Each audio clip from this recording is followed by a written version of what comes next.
Hi ಎಲ್ರಿಗೂ ನಮಸ್ತೆ, welcome back to my YouTube channel. So ನೋಡಿ, ಹಪ್ಪಳ ಹೊಯ್ಯ ಹಪ್ಪಳ ಅಂತ ಹೇಳಿ ಕರಿತೀವಿ ನಮ್ಮ ಕಡೆ ಮಲೆನಾಡು ಸೈಡು. ಸೊ ಈ ರೀತಿಯಾಗಿ ದೊಡ್ಡದಾಗಿ ತುಂಬಾ ರುಚಿಕರವಾಗಿ ತುಂಬ ಚೆನ್ನಾಗಿರುತ್ತೆ. ಸೊ ಈ ಒಂದು ಬೇಸಿಗೆ ಟೈಮಲ್ಲಿ ಬಿಸಿಲಿನಲ್ಲಿ ಸೊ ನಾವು ಇಷ್ಟು ಒಂದು ಅಕ್ಕಿಯ ಅಂದರೆ 1 kg ಆಗೋವಷ್ಟು ನಾನು ಸೊಸೈಟಿ ಅಕ್ಕಿನ ತೊಗೊಂಡಿದ್ದೀನಿ. ಸೊ ಅದನ್ನು ನೆನೆಸಿ ಇಟ್ಟಿರೋ ಅಂಥದ್ದು ಒಂದು 3 ದಿನಗಳ ಕಾಲ. ಸೊ ಈ ರೀತಿಯಾಗಿ ನೆನೆಬೇಕು.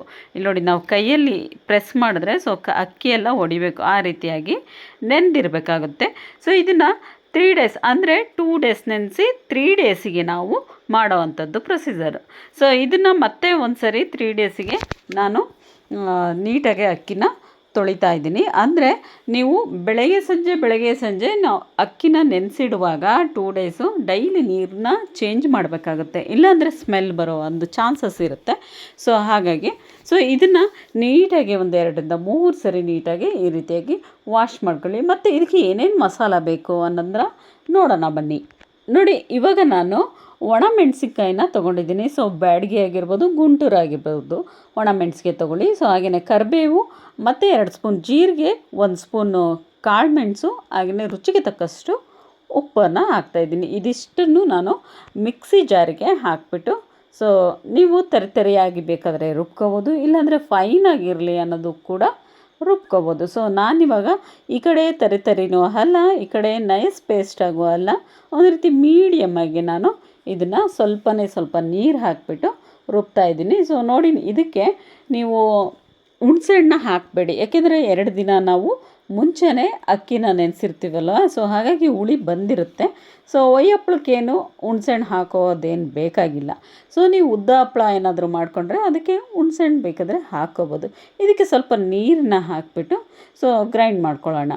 ಸೊ ಈ ರೀತಿಯಾಗಿ ಇಲ್ಲಿ ನೋಡಿ, ಇಷ್ಟಾಗಿ ನಾನೊಂದು ಮೀಡಿಯಮ್ಮಾಗಿ ರುಬ್ಕೊಂಡು ಇಟ್ಕೊಂಡಿದ್ದೀನಿ. ಸೊ ನಂತರ ಇದಕ್ಕೇ ನಾನು ತೊಳೆದಿಟ್ಟಿರುವಂತಹ ಅಕ್ಕಿನ ಸೇರಿಸ್ಬಿಟ್ಟು ನೀಟಾಗಿ ಗ್ರೈಂಡ್ ಮಾಡ್ತಾಯಿದ್ದೀನಿ. ಸೊ ಇದನ್ನು ಫೈನಾಗಿ ಪೇಸ್ಟ್ ರೀತಿಯಾಗಿ ಸೊ ದೋಸೆ ಹಿಟ್ಟಿನ ಹದವಾಗಿ ನಾವು ಇದನ್ನು ರುಬ್ಕೋಬೇಕಾಗತ್ತೆ. ಇಲ್ಲಿ ನೋಡಿ, ಈ ರೀತಿಯಾಗಿ ರುಬ್ಕೊಂಡು ಸೊ ಇದನ್ನು ಒಂದು ಪಾತ್ರೆ ಒಳಗೆ ಹಾಕಿ ಇಟ್ಕೊಳ್ಳೋಣ.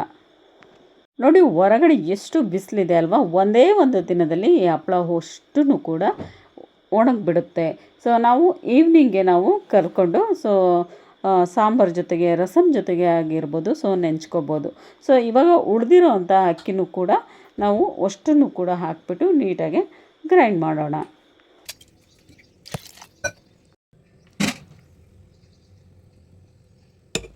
ನೋಡಿ, ಈ ರೀತಿಯಾಗಿ ದೋಸೆ ಹಿಟ್ಟಿನ ಹದವಾಗಿ ನಾವು ಹಿಟ್ಟನ್ನ ಕಲಿಸ್ಕೋಬೇಕಾಗತ್ತೆ. ಈಗ ಒಂದು 1/4 ಟೇಬಲ್ ಸ್ಪೂನ್ ಆಗೋವಷ್ಟು ಅಡುಗೆ ಸೋಡಾನ ಹಾಕಿಬಿಟ್ಟು ಚೆನ್ನಾಗಿ ಮಿಕ್ಸ್ ಮಾಡ್ಕೊಳ್ಳಿ. ನೋಡಿ, ಇವಾಗ ಗ್ಯಾಸ್ ಮೇಲೆ ಈ ರೀತಿಯಾಗಿರೋ ಅಂತಹ ಪಾತ್ರೆಯಲ್ಲಿ ನಾನು ನೀರನ್ನ ಇಟ್ಟಿದ್ದೀನಿ. ಅಂದರೆ ಈ ಥರ ಶೇಪ್ ಇರೋವಂಥ ಪಾತ್ರೆಗೆ ಹೊಯ್ಯ ಹಪ್ಪಳ ಮಾಡೋದಕ್ಕೆ ತುಂಬಾ ಈಸಿ ಆಗುತ್ತೆ.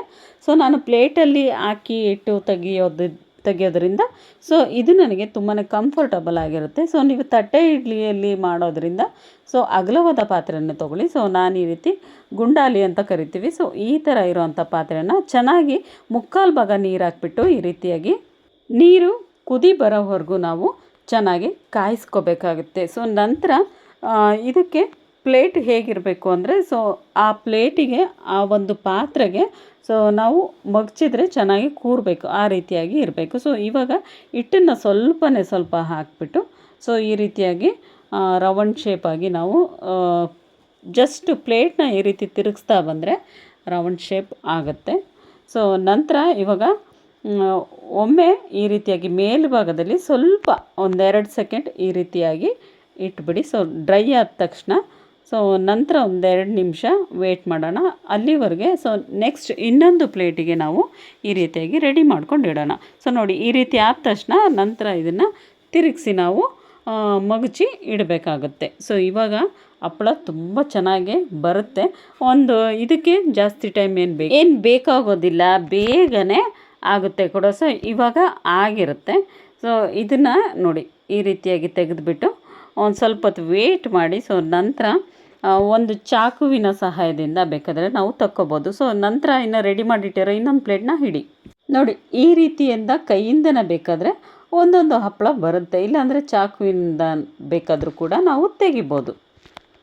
ತುಂಬ ಈಸಿಯಾಗಿ ಕೆಲವು ಪದಾರ್ಥಗಳಿಂದ ನಾವು ಹಾಕಿ ರುಚಿಯಾಗಿರುವಂತಹ ಹೊಯ್ಗೆ ಹಪ್ಪಳನ ಮಾಡ್ಕೋಬೋದು. ಸೊ ನೋಡಿ, ಈ ರೀತಿ ಚಾಕುವಿನ ಒಂದು ಸಹಾಯದಿಂದ ನಾವು ಒಮ್ಮೆ ಇದನ್ನು ಓಪನ್ ಮಾಡಿಕೊಂಡ್ರೆ ಸೊ ಇಡೀ ಫುಲ್ಲಾಗಿ ಈಸಿಯಾಗಿ ಬರುತ್ತೆ.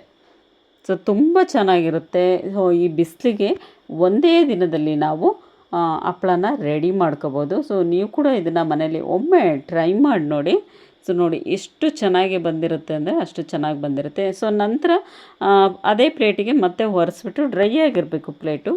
ಡ್ರೈ ಆದಮೇಲೆ ನಾವು ಹಾಕ್ಕೋಬೋದು. ಸೊ ಇವಾಗ ಹೊರಗಡೆ ಇದನ್ನೆಲ್ಲ ಬಿಸಿಲಿಗೆ ಹಾಕ್ಕೊಂಡು ಬನ್ನಿ. ಸೊ ನೋಡಿ, ಇವಾಗ ಒಂದು ತೆಳುವಾಗಿರುವಂತಹ ಒಂದು ಬಟ್ಟೆಯನ್ನು, ಸೊ ಒಂದು ಪಂಚೆ ಅಂತೀವಲ್ಲ, ಸೊ ಅದನ್ನು ಬೇಕಾದರೆ ನೀವು ಹಾಕ್ಕೋಬೋದು. ಇಲ್ಲಾಂದರೆ ಶೀಟ್ ಬರುತ್ತಲ್ಲ, ಸೊ ಅದರಿಂದನೂ ಬೇಕಾದರೆ ನಾವು ಒಣಸ್ಕೋಬೋದು. ಮೇಲ್ಗಡೆ ಬಿಸಿಲು ತುಂಬಾ ಬಿಸಿಲಿರೋದ್ರಿಂದ ಇದು ಸಂಜೆ ಅಷ್ಟೊತ್ತಿಗೆ ಒಣಗಿಬಿಟ್ಟಿರುತ್ತೆ. ಸೊ ಇದನ್ನು ಈ ರೀತಿಯಾಗಿ ಹಾಕ್ತಾ ಬಂದರೆ ಸೊ ಬೇಗ ಆಗುತ್ತೆ, ಏನು ಅಂಟೋದಿಲ್ಲ. ತೆಗೆಯುವಾಗೂ ಕೂಡ ಆರಾಮಾಗಿ ಈಸಿಯಾಗಿ ನಾವು ಮಾಡ್ಕೋಬೋದು ಹೊಯ್ಗೆ ಹಪ್ಪಳನ.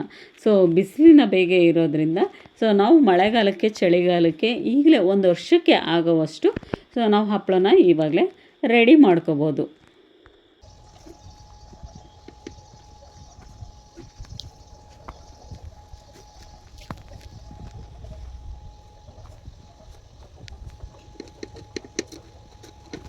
ನೋಡಿ, ಒಂದೇ ದಿನದಲ್ಲಿ ನಾವು ಇಷ್ಟೊಂದು ಹಪ್ಪಳನ ಮನೆಯಲ್ಲೇ ರೆಡಿ ಮಾಡ್ಕೋಬೋದು. ತುಂಬ ಚೆನ್ನಾಗಿರುತ್ತೆ. ಒಂದೂ ಕೂಡ ಹಪ್ಪಳ ಹೊಡೆದಿರೋದಿಲ್ಲ. ತುಂಬಾ ದೊಡ್ಡದಾಗಿ ಎಣ್ಣೆಯಲ್ಲಿ ಹಾಕಿದ ತಕ್ಷಣ ದೊಡ್ಡದಾಗಿ ತುಂಬ ಚೆನ್ನಾಗಿ ಇರುತ್ತೆ. ಸೊ ಈ ವಿಡಿಯೋ ನಿಮಗೆ ಇಷ್ಟ ಆಗಿದರೆ ಇವಾಗಲೇ ಹೋಗಿ ನನ್ನ ಚಾನಲ್ಗೆ ಸಬ್ಸ್ಕ್ರೈಬ್ ಮಾಡ್ಕೊಳ್ಳಿ ಫ್ರೆಂಡ್ಸು. ನೆಕ್ಸ್ಟ್ ವ್ಲಾಗಲ್ಲಿ ಮತ್ತೆ ಸಿಗ್ತೀನಿ. ಟೇಕ್ ಕೇರ್ ಎಲ್ರಿಗೂ. ಬಾಯ್.